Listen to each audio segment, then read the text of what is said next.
Legends, welcome back to another episode of the Ruck Infringement Podcast. As always, I'm your host, Joey, and this week's special guest doing another Ruck Infringement interview is the one and only Matt Elliott. Matt, how you going, mate?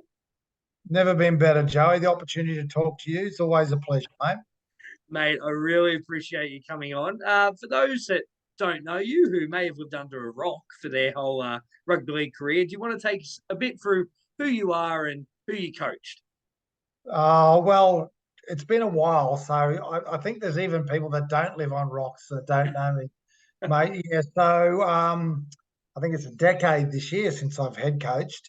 Um, so my first head coaching role was in the UK Super League with a team called Bradford Bulls, which are no longer in the Super League. I moved from there and got the opportunity to head coach Canberra for 6 years.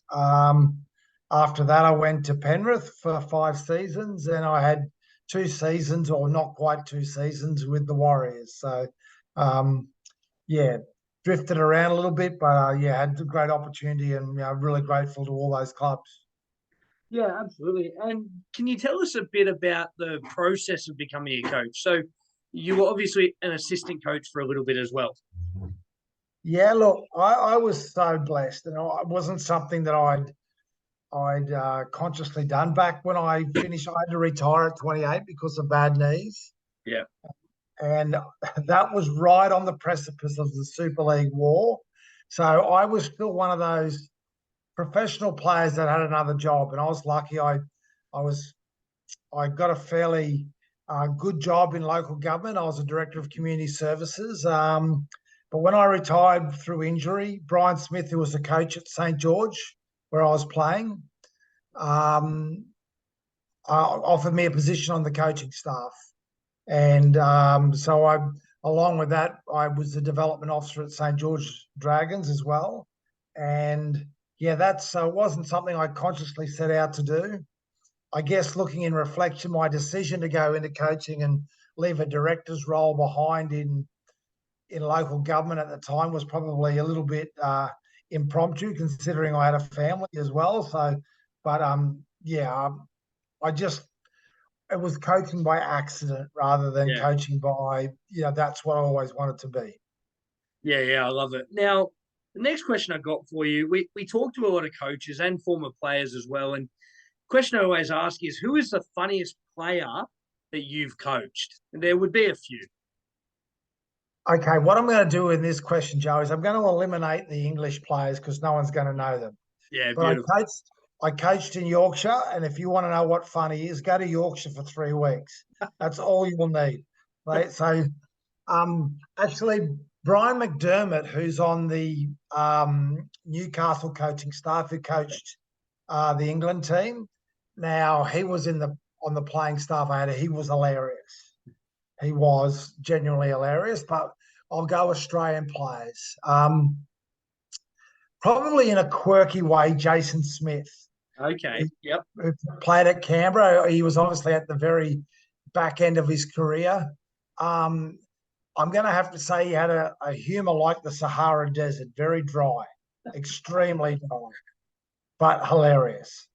Oh, I love that, mate. That's a great shout. And now the next question, who's the strangest player that you've coached? Wow, that's a hard thing to confess outside. The strangest player I've ever coached.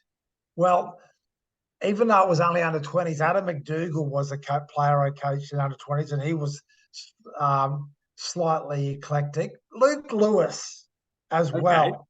Yep. Luke Lewis is a player that had to have 6 showers a day. Oh, Um, so again, I don't think strange is the way, but very, very regimented in everything that yeah. he did.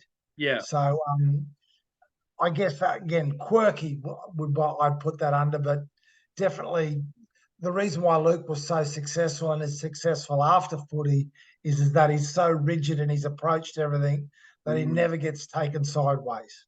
Yeah, that's great. Yeah, great planner. He's very routine based. That's awesome. I wanted to next question. Tell us some stories about some great characters that you've coached. Well, again, Jason Smith, I'll start with. Yeah. Jason Smith had a big reputation as a smoker and a drinker. And it is true that he'd stub his last bunger out as he got out of his car from training. Not that he wanted anyone to see it. And he had a reputation of all this stuff. But I guess the other really great thing about Smithy was he was the hard trainer. He was the first on the field, last to leave the field, held everyone around him so highly accountable. So he would be definitely quirky. Jason Croker, obviously a great of Canberra. Um, now not the highest serving player, but just an amazing guy. I do remember after one semi-final that we didn't quite get across the line when we were in New Zealand. He shoulder pressed me 10 times, lifted me above his head and shoulder pressed me 10 times. So he would definitely fall into the category of being slightly unique. So those two, when you ask me, they're the first two players that really spring to mind. Yeah, Good yeah. fun. Yeah, lovely. And you need that. You need those characters in rugby league. Mate, for those that want to get involved, I know you said you fell into coaching by accident, but for those that want to get involved into the coaching scene, what's the best way to go about it?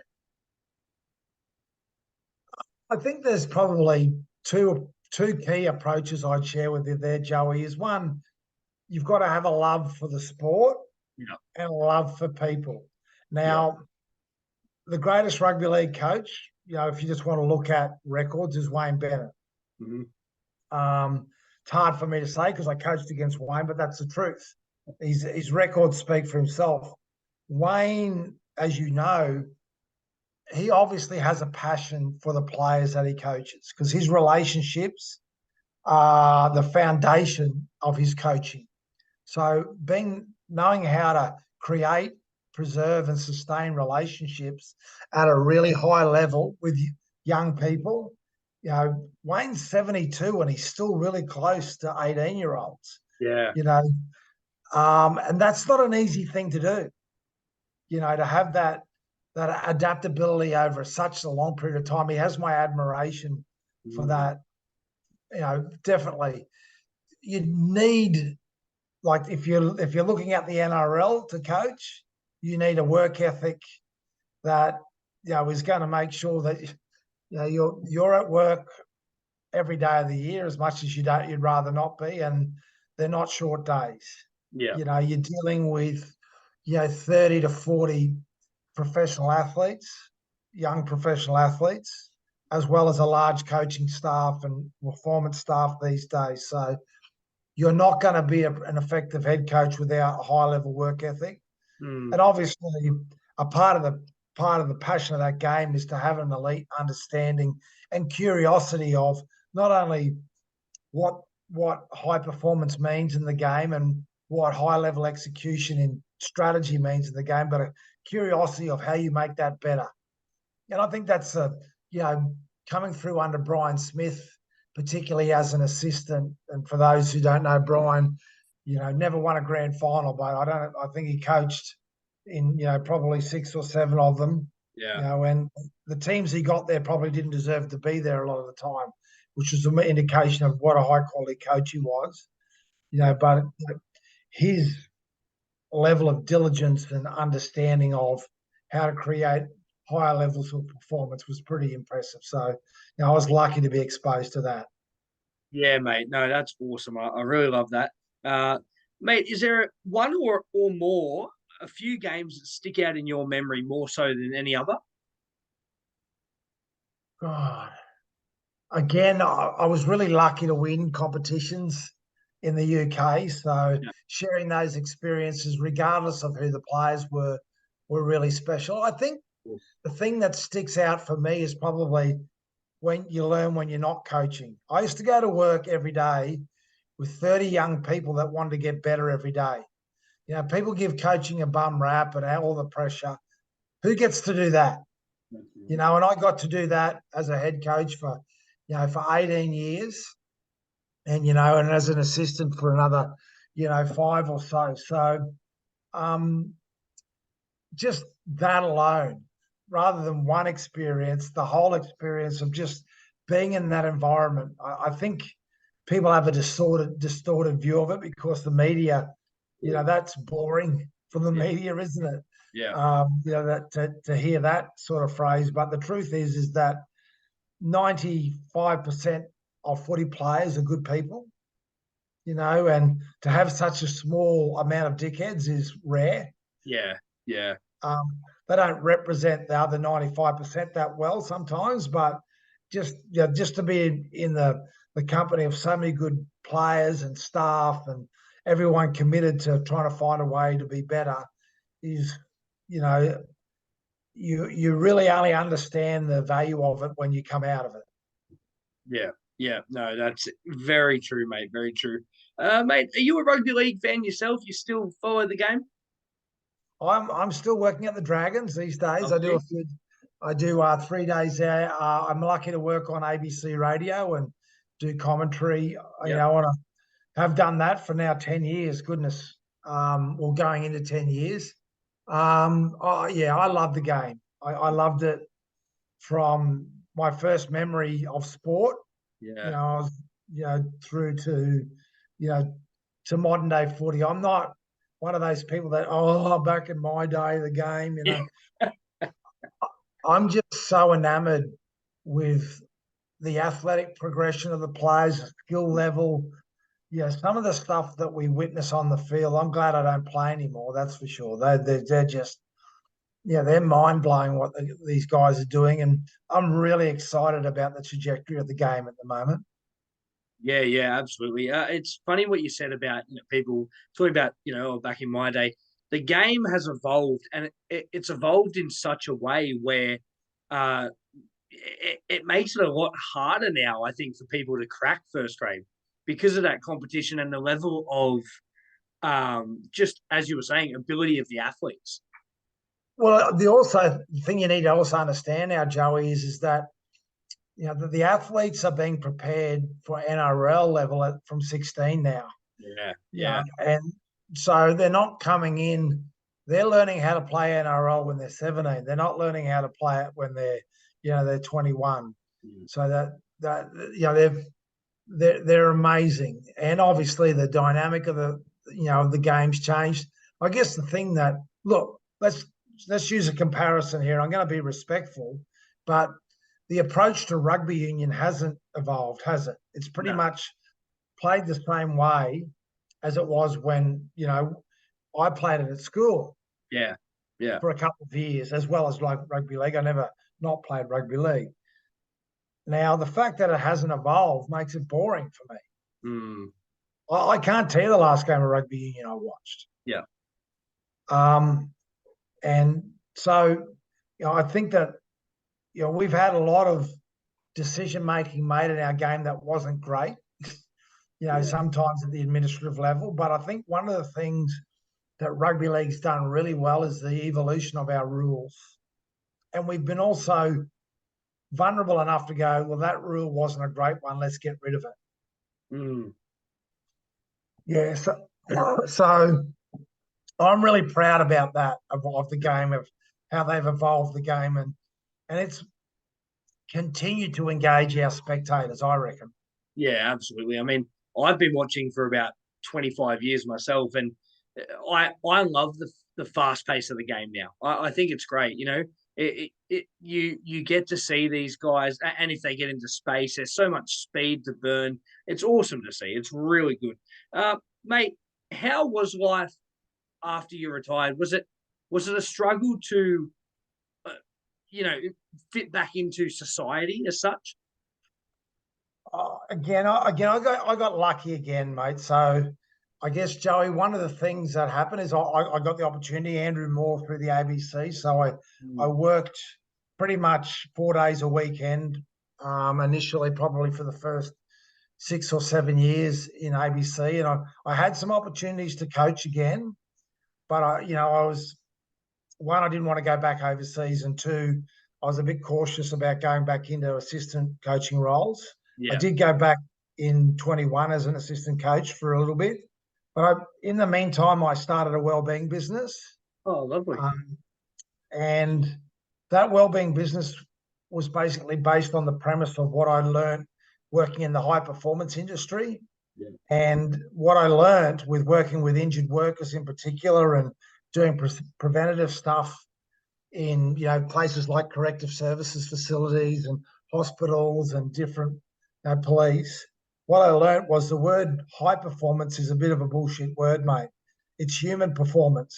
Yeah. And so, using people like Anthony Minicello and Andrew Ryan and Mark Hughes as mentors in my business started to give people access to high performance tools, along with some doctors and other really highly qualified people in the sports industry. And what we found was these high performance tools, if they work for an athlete, guess what, Joey? Yeah. They'll work for you too, mate. So, diet, movement, mindset, learning how to bond and a human connection, breathing, sleeping, all those things that athletes get taught. If if I can make that accessible to you and you can understand it, because there's a lot of complexity around those topics, aren't they, these days? There's so much, stuff that contradicts one other stuff, but we've been able to put it in a way that, one, is scientifically validated, and then when you get someone like Anthony Minicello talking to you, you got to lean in and listen to him when he tells you about diet and shows you, MRIs of his back when he missed 3 years of footy and shows them to you now, and you go, no, that's amazing. So, it was, again, rugby league gave me the gift of being able to come up with a concept around a business that gave people, or everyday people, access to the processes that these athletes can do. And the amazing thing about these processes, Joey, is they're free. Yeah, awesome. You're breathing already. You're eating already. There's just better ways of doing it. Yeah, for sure. Mate, do you just want to give the name of the company a plug and where people can find it as well? Yeah, the name of the company is called The Change Room. Yeah. And you can go to www.changeroom.info. Yeah. And there's also a book that I wrote called The Change Room that shares all those amazing people's approach. And it's not just males. We've got, some pretty amazing females in our business. Dr. Ali Walker, whose stuff on, human connection is mind-blowing as well. So, very proud, to be able to facilitate that and see those people, change people's lives. Mind-blowing, some of the stories, Joey, mind-blowing. Yeah, absolutely. I mean, I'm a massive Chooks fan myself. So talking about Minicello, just incredible stuff. I remember those 3 years, and I've actually read a little bit about what he did. So, mate, incredible story there. Look, let's get into a bit of fun for 2024. Big season coming up. Give us an early prediction, maybe, a bit of a way too early prediction, but give us an early prediction of a team that was in the bottom 8 last year that's going to improve this year. Well, that's, again, you can predict the answer to that. I'm on staff at Dragons, mate. I will say this, is that, I just feel like there's a lot of young players coming through. Now, if you're a Broncos fan, you remember 2 years ago they got the wooden spoon. Yeah. I feel like there's a nursery of players coming through at the Dragons that when we keep all our senior players healthy and on the park, you're going to be quite blown away by this crop of young players coming through. Yeah. None of them you'll know their names at the moment, but it'll be like the Broncos, I reckon, is that you'll just start to see them and, well, what are they doing there? And all of a sudden, you'll be scratching your head and going, my goodness, where do these guys come from? And it's got to be exciting having a new head coach in Flano as well. Yeah, I've known Flano for a long time, and he's brought some a real change to the environment, and and just even some subtle things that he's done that you can see is going to make a massive difference. Yeah. No, that's great, mate. I've been looking at a few teams for 2024. I feel like the Bulldogs are going to be pushing hard.